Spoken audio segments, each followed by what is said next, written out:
আসসালামু আলাইকুম, কি অবস্থা সবার? আশা করি সবাই খুবই ভালো আছো। বেশ কয়েকদিন ধরে তোমরা স্কলারশিপ নিয়ে জানতে চাচ্ছিলে, স্পেশালি যে সমস্ত শিক্ষার্থীরা এইচএসসি পরীক্ষা দিছো তারা জানতে চাচ্ছিলে ভাইয়া বাইরের দেশে পড়াশোনা করতে বা স্কলারশিপ নিয়ে পড়াশোনা করতে আমাদের কি কি লাগে, যোগ্যতা কি কি, কত খরচ হয়, এরকম নানান প্রশ্ন কিন্তু তোমাদের ছিল।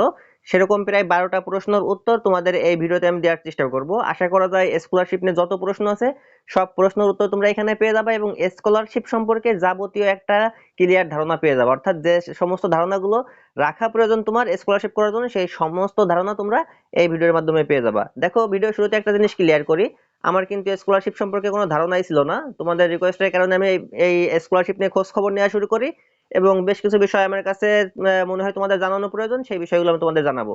দেখো, প্রথমে আমার যে জিনিসটা মনে হয় তোমাদের আগে জানতে হবে, স্কলারশিপ আমাদের দেশে কয় ধরনের হয়ে থাকে। দেখো, এই জায়গাটা একটু খেয়াল করলে বুঝতে পারবা আমাদের দেশে সাধারণত স্কলারশিপটা তিন ধরনের হয়ে থাকে। একটা হচ্ছে ফুল ফ্রি স্কলারশিপ, মানে বিনা একদম তোমরা ফ্রিতে যেটা করতে পারবা। কিছুটা আছে কেউ টাকা দিয়ে করে, আবার কিছুটা আছে কম খরচে স্কলারশিপ। মানে আমরা তিন ধরনের স্কলারশিপ বর্তমানে বলতে পারি। কেউ একদম সম্পূর্ণ ফ্রিতে করতে চায়, কেউ টাকা দিয়ে করতে চায়, আবার কেউ অল্প খরচের মাধ্যমে আমাদের স্কলারশিপ করতে চায়। এখন তোমাকে প্রথমে সিলেক্ট করতে হবে আসলে তুমি কোন ধরনের স্কলারশিপ করতে চাও। ঠিক আছে, প্রথমে এই জিনিসটা তোমাকে খুঁজে বের করতে হবে। ওকে, দেখো এখানে আমি তোমাদের কয়েকটা জিনিস দেখাই। এখানে একটু খেয়াল করে দেখবা, এই বক্সটার ভিতরে একটু খেয়াল করো। দেখো, বলা হয়েছে আমাদের দেশে মূলত দুই ধরনের মানুষ বাইরে যে পড়াশোনা করতেছে। এক শ্রেণীর মানুষ চায় ফুল বৃত্তি নিয়ে, অর্থাৎ যারা ফুল বৃত্তি বলতেছে পুরো সম্পূর্ণ ফ্রিতে যারা করবে। অন্য এক শ্রেণী চায় নিজ খরচে। দেখো, এছাড়া আরেকটি শ্রেণী রয়েছে ইদানিং কম খরচে বাইরে গিয়ে পড়াশোনা করতে চায়। এই ক্ষেত্রে আমাদের আরেকটা জিনিস রয়েছে। দেখো, যারা ফুল বৃত্তি নিয়ে এইচএসসির পর দেশের বাইরে যেতে চান তারা নিচের বৃত্তিগুলো দেখতে পারেন। দেখো, এখানে বেশ কয়েকটা বৃত্তির কথা বলা হয়েছে, এই বৃত্তিগুলো আমাদের মাথায় রাখতে হবে। দেখো, আমরা যারা এখন থেকে মানে ইন্টারমিডিয়েট শেষ করে বাইরের দেশে পড়াশোনা করতে যাচ্ছি তাদেরকে এই যে বৃত্তিগুলো আছে এই বৃত্তিগুলো সম্পর্কে ধারণা রাখতে হবে। দেখো, ইন্ডিয়ান গভর্নমেন্ট বৃত্তি, ইন্দোনেশিয়ান গভর্নমেন্ট বৃত্তি, মিশন গভর্নমেন্ট বৃত্তি, রাশিয়ান গভর্নমেন্ট বৃত্তি, আজারবাইজান গভর্নমেন্ট বৃত্তি, চাইনিজ গভর্নমেন্ট বৃত্তি, জাপান গভর্নমেন্ট বৃত্তি, রাশিয়ান। এই দেখো, এখানে কয়েকটা দেশের নাম দেওয়া আছে। দেশের নামের সাথে যে দেশের থেকে যে বৃত্তিগুলো দেওয়া হয় সেই বৃত্তিগুলো সম্পর্কে তোমাকে খোঁজ খবর রাখতে হবে।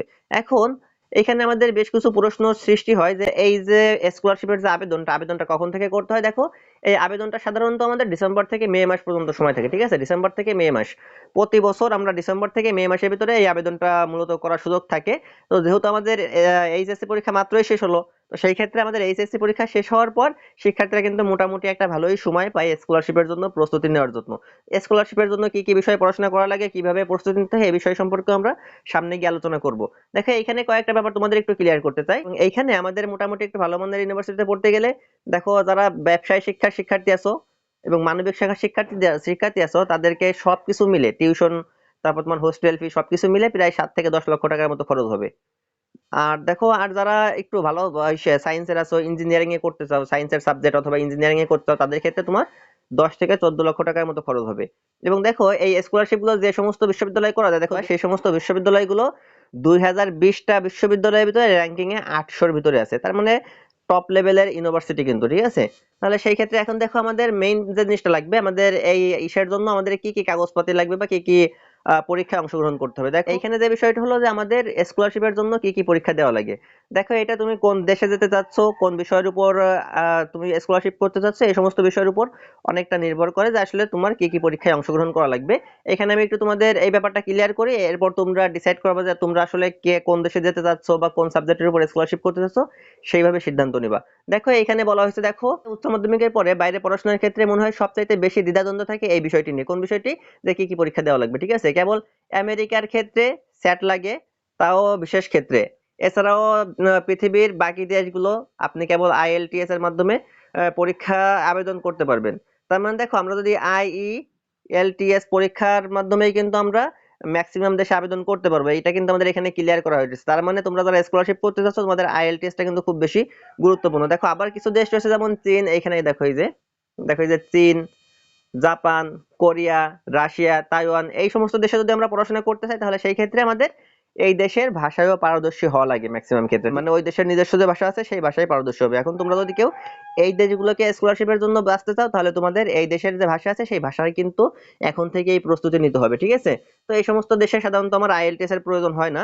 কিন্তু দেখো, মালয়েশিয়া, থাইল্যান্ড, এখানে একটু মার্ক করে দিই, এই বক্সটার ভিতর দেখো কিছু দেশের নাম দেওয়া আছে। দেখো, মালয়েশিয়া, থাইল্যান্ড, হংকং ইত্যাদি দেশগুলোর ক্ষেত্রে আবেদনের ক্ষেত্রে আবার আইএলটিএস এর দরকার রয়েছে সব ক্ষেত্রে। আবার দেখো, এখানে আমাদের আইএলটিএস বেশ কিছু দেশে প্রয়োজন আছে, আবার বেশ কিছু দেশে প্রয়োজন নাই। এখানে দেখো এই বক্সে যে দেশগুলো আছে বা এর পাশাপাশি যে দেশগুলো আছে সেই ক্ষেত্রে তোমার কিন্তু আইএলটিএস এর ক্ষেত্রে আইএলটিএস লাগবে। তারপর দেখো তোমার চীন, জাপান, কোরিয়া, রাশিয়ান, তাইওয়ান এই টাইপের যে দেশগুলো আছে অর্থাৎ দূরপ্রাচ্যের, সেগুলো আমাদের আইএলটিএস লাগে না। আবার দেখো আমেরিকার ভিতরে যেগুলো আছে সেগুলোর ক্ষেত্রে কিন্তু তোমাদের আবার আইএলটিএস লাগবে।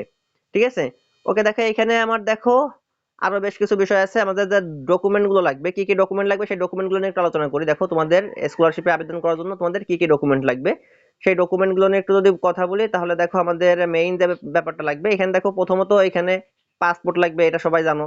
ইংরেজি ভাষায় দক্ষতা যাচাই, দেখো ইংরেজি ভাষাও হইতে পারে। আবার তোমরা যদি ওই যে বললাম যে জাপান, চীন, রাশিয়া, তাইওয়ান এই সমস্ত দেশে যাইতে চাও, তাহলে সেই সমস্ত দেশে পারদর্শী হওয়া লাগবে, দেশের ভাষায় পারদর্শী হওয়া লাগবে। ঠিক আছে, ওকে। ওইখানে ওই ব্যাপারটা তো ক্লিয়ার করছে আগেই। তো তোমরা আসলে তোমাদের যে বিশ্ববিদ্যালয় এবং দেশের চাহিদা অনুযায়ী তোমাদের বিভিন্ন সময় বিভিন্ন রকমের পারদর্শিতা চাইতে পারে, আইএলটিএস ও চাইতে পারে, আবার ওই দেশের নিজস্ব ভাষাও চাইতে পারে। ভাষার দক্ষতা যাচাইয়ের জন্য একটা সার্টিফিকেট লাগবে। তারপর তোমাদের সিজিপিএ লাগবে, সিজিপিএ তোমাদের কমপক্ষে 3.5 পয়েন্ট থাকা লাগবে। ঠিক আছে, সিজিপিএ কমপক্ষে 3.5 পয়েন্ট থাকা লাগবে। তারপর দেখো ক্রেডিট ট্রান্সফার, এইখানে এই কাগজগুলো আছে আমার খুব বেশি ইম্পর্টেন্ট। এইখানে দেখো, আচ্ছা, ক্রেডিট ট্রান্সফারটা হচ্ছে মনে করো তুমি এখন এইচএসসি পরে একটা ইউনিভার্সিটিতে ভর্তি হইছো একটা সাবজেক্টের উপর, তুমি সেই সাবজেক্টেই মনে করো বাইরের দেশে স্কলারশিপ করতে চাচ্ছ। তো সেই ক্ষেত্রে তোমাকে যে কাজটা করতে হবে, তোমার যে এখানে তুমি এখন পড়াশোনা করছো সেইখান থেকে তোমার একটা ক্রেডিট সার্টিফিকেট নেওয়া লাগবে, সেইটা ঠিক আছে। ওকে, দেখো এখানে আমাদের কিছু ডকুমেন্টের কথা বলা হয়েছে, এই ডকুমেন্টগুলোর দিকে একটু খেয়াল করো। একাডেমিক সার্টিফিকেট, ট্রান্সক্রিপ্ট, প্রত্যয়নপত্র, দেখো কোর্সের আউটলাইন ও পাঠ্য তালিকা, কোর্স লেভেল সম্পর্কিত তথ্যাদি, কলেজ বা বিশ্ববিদ্যালয় অনুষদ কর্তৃক সুপারিশমালা। এখানে যে ডকুমেন্টগুলোর কথা বলা হয়েছে এই ডকুমেন্টগুলো তোমরা একবার একটা স্ক্রিনশট নিয়ে নাও।